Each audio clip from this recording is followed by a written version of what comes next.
அஸ்ஸலாமு அலைக்கும் வரஹ்மத்துல்லாஹி வபரகாத்துஹு. இந்த போஸ்ட்டில் இருக்கக்கூடியவங்க ஃபுல்லாக முஸ்லீம் தான். அது அந்த மஹல்லா முழுக்க அவங்க தான் பொறுப்புதாரி.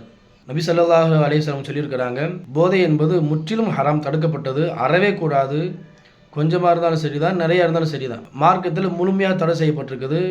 அதனால் ஜமாத்தில் இருக்கக்கூடிய நிர்வாகிகள் ஏனோ நம்ம கணக்கு பார்க்கணும், வசூல் செய்யணும், இப்போ பள்ளியாசலுக்கு பிரச்சனை வந்தால் தான் அதை நம்ம சரி செய்யணும் கிடையாது. மஹல்லாவுக்கு இறங்கி போய் விசாரிக்கணும்.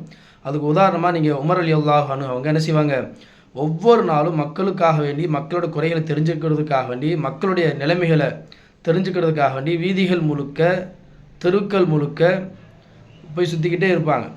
இப்போ ஒவ்வொரு நாளும் ஜமாத்துடைய தலைவர்கள், பொறுப்புதாரிகள் உமர் ரலியல்லாஹு அன்ஹுவோட வரலாறு படிங்க. அவங்க என்னென்ன பண்ணாங்க, என்னென்ன மாற்றத்தை கொண்டு வந்தாங்க அப்படின்னு தெரிஞ்சுக்கோங்க.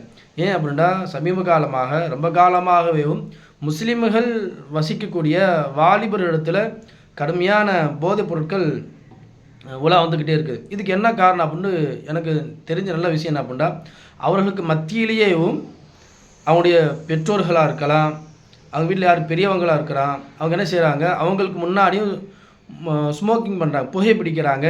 அதுக்கு பின் அவங்களுக்கு முன்னாடி குடிச்சிட்டு வீட்டுக்கு வர்றது. இதை பார்த்து என்ன ஆகுது அப்படின்னா, இது என்ன பெரிய தப்பாக, என்ன ஒரே வீட்டுக்குள்ளே வந்துட்டார், நம்ம அப்பாவே வீட்டுக்குள்ளே வந்துட்டார், நம்ம பெரிய அப்பா வீட்டுக்குள்ளே வந்துட்டார், நம்ம அப்பா வீட்டுக்குள்ளே வந்துட்டார், அப்போ நம்ம வந்தால் என்ன அப்படின்னு ஆரம்பத்தில் தெரியாமல் குடிச்சு பழகிறது, கடைசியில் எல்லா பேத்துக்கும் தெரியக்கூடிய அளவுக்கு வந்துடுது. அதனால் நீங்கள் என்ன செய்யுங்க, ஜமாத்தில் இருக்கக்கூடியவர்கள் இந்த போதைப் பொருட்கள் அடிமையாக யாரெல்லாம் இருக்கிறாங்க, போதைப் பொருட்களுக்கு யார் பழக்கமாக இருக்கிறாங்களோ, தெரிஞ்சவங்களும் தெரியாதவங்களும், யாராவது அவர் பெத்த மகனாக கூட இருக்கட்டும், கடுமையான முறையில் நீங்கள் நடவடிக்கை எடுத்துட்டீங்க அப்படின்னா, பின்னால் வரக்கூடியவர்களுக்கு அல்லது அவருடைய காலத்தில் வரக்கூடிய மக்களுக்கு, பார்க்கக்கூடியவர்களுக்கு சரியான ஒரு பாடமாக இருக்கட்டும்.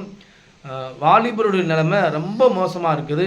தொழுகைக்கு வர்றதில்லை, பாங்கு சொல்லப்பட்டாலும் ஓடிடுறாங்க, பள்ளியாசல் பக்கத்தில் விளாட்றாங்க, இக்காமத் சொல்லப்பட்டுச்சுன்னா தொழுகைக்கு வர்றதே கிடையாது.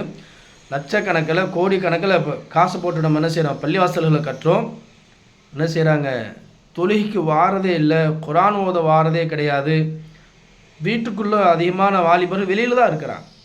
அப்போ ஜமாத்துடைய பொறுப்புதாரிகள் சரியான ஒரு நடவடிக்கை எடுத்துட்டா, அந்த வாலிபர்களை இஸ்லாத்துடைய கட்டளைகளை நிறைவேற்றக்கூடிய ஒரு வாலிபர்களை நம்ம மாற்றிடலாம்.